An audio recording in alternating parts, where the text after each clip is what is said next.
Magandang buhay sa lahat. Liza Soberano, new update. Long showers, behind the scene. Had so much fun, working on this.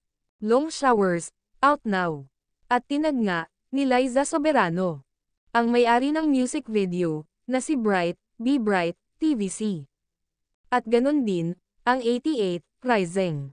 At agad naman, na nagkomento si Bright, sa post, ni Liza Soberano, at nagpasalamat ito.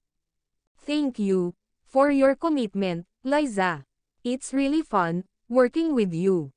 See you soon. Si Liza Soberano ay napaka-professional pagdating sa kanyang work.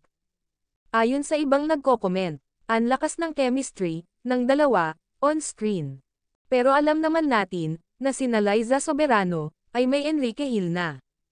At si Bright ay may nene na din.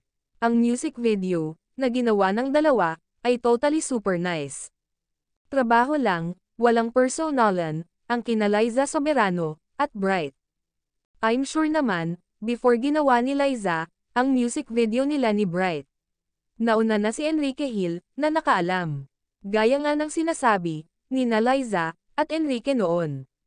Iyan ay panghahawakan natin, na bawat kilos at trabaho ng mga ito ay open sila sa isa't isa. Basta ang masasabi ko lang, panoorin nyo guys, ang music video, ni na Bright, at Liza Soberano. Super ganda, ang pagkagawa. Congratulations, to both of you guys.